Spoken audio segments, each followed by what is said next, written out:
alikuwa commission ama alifanywa kuwa lay reader mwaka wa 2007, na mwaka huo mimi nilikuwa mchungaji St. John's Kiminini. Mara ya kwanza mimi kupanda easy coach ni kwa sababu ya yeye kuwa lay reader. Tulipanda easy coach pamoja na mama mwinjilisti Mama Beatrice, tukaenda Nairobi Lang'ata Barracks kwa kanisa, ndio akafanywa kuwa lay reader. Na mimi kama padri wa Kiminini nikashuhudia ya kwamba amefanywa kuwa lay reader. Nashukuru Mungu, mimi ndio nimeongea mwisho kwa sababu mimi ndio nilikuwa wa kwanza kumuona kama lay reader. Sasa ni vizuri niseme kwa mwisho. Mambo machache nataka kusema. Jambo la kwanza, lay reader John Wekesa Matofari ni lay reader ambaye ana wito. He is called. Hasukumwi na chochote, sio fedha, sio nini, anasukumwa na wito. Na hii wito ni wito wa kumtumikia Mungu. Anasema Mungu alimtoa, alimuita kwanza kuwa mwanajeshi, na baada ya kuwa mwanajeshi akamuita kutoka mbali na akamuweka katika nyumba ya Bwana. Wito ya kwanza ilikuwa kuwa Mkristo. Wito namba 2 ambaye alikuwa naye ni ya kujenga makanisa. Nakumbuka nikija St. John's Kiminini, development chair ambaye alikuwa ni John Wekesa Matofari. Siku ya kwanza nikikuwa kwa kanisa, ilikuwa kanisa ile mzee. Baada ya mimi kuhubiri, yeye alikuja mpaka penye nimekaa. Akaniambia, mchungaji, mimi naenda kazi DOD.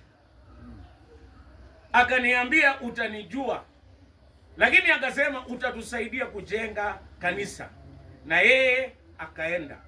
Baadaye tulipofanya uchaguzi, mzee Christopher Timbwa akachaguliwa na yeye akawa msaidizi wake. Na ndani nikuambia hiyo kazi ya ujenzi wa kanisa ya Kiminini St. John's haikuwa ni rahisi, kwa sababu kwa miaka mingi haikuwahi jengwa.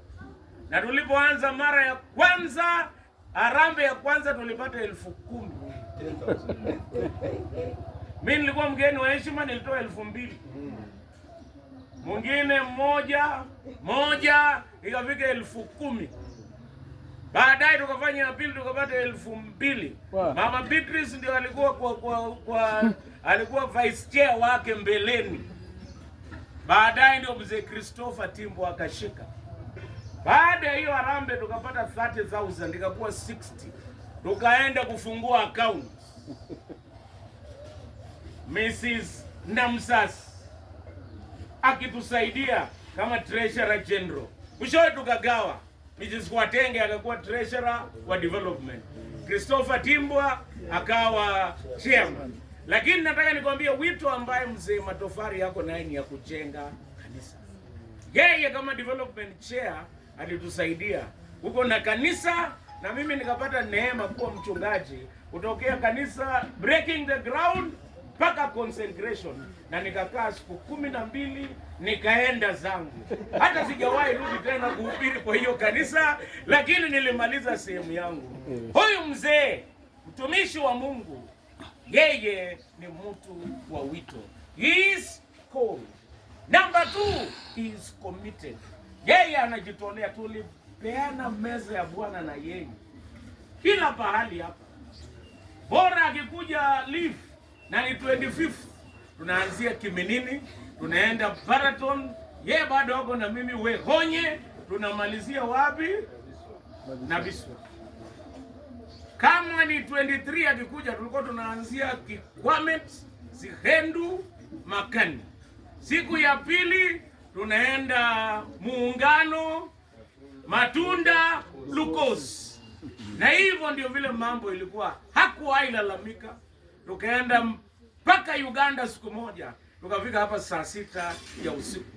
Tumetembea na yeye pengi tukihubiri Injili. He is very committed. Yeye ni wa kujitolea. Na yeye akisema ndio ni ndio, na akisema hapana ni hapana. Kama anaamini sio wito wa Bwana, anasema hiyo ni maneno out, na anakataa. Kitu cha tatu ni ya kwamba yeye alimpenda Mungu, na nataka nimalizie kwa kusema retirement is not being tired. It's putting on a new tire. Yeye ako na tire mpya kama Leirida Senior. Kwa hivyo ameongezewa tire mpya. Retired. Number 2, he has reflected.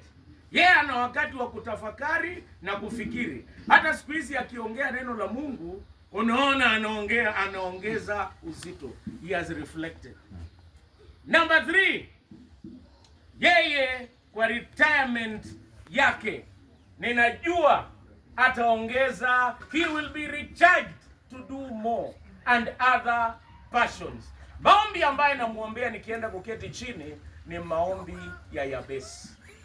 Katika kitabu cha Mambo ya Nyakati 1:9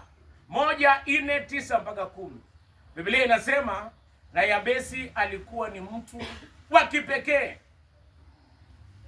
Mama yake alimpa jina hiyo kwa sababu alimzaa kwa uchungu. Naye akaomba, Mungu, laiti ungenibariki. Mimi naomba Mungu abariki Leirida John Wekesa Matofali. Jambo la pili, naomba Mungu apanue mipaka yake. Jambo la tatu, ninaomba Mungu amlinde na maovu. Jambo la 4, naomba mkono wake uwe kwa kila kitu ambacho utafanya. Na ya 5, naomba Mungu asikie maombi ya Leirida John Wekesa Matofali. Nimekosa gari, ikanibidi nipande pikipiki kutokea town. Kwa sababu gani? Sikutaka kukosa sehemu hii. Unajua anasema ukikosa ndege tafuta nini? Gari. Ukikosa gari tafuta nini? Pikipiki. Ukikosa pikipiki nitaka kwenda kwa baiskeli. Na kama ningekosa baiskeli ningekimbia. Nihakikishe nimefika hapa. Mungu wa amani awabariki, na asante sana mzee wangu Leirida na baba. Ubarikiwe sana.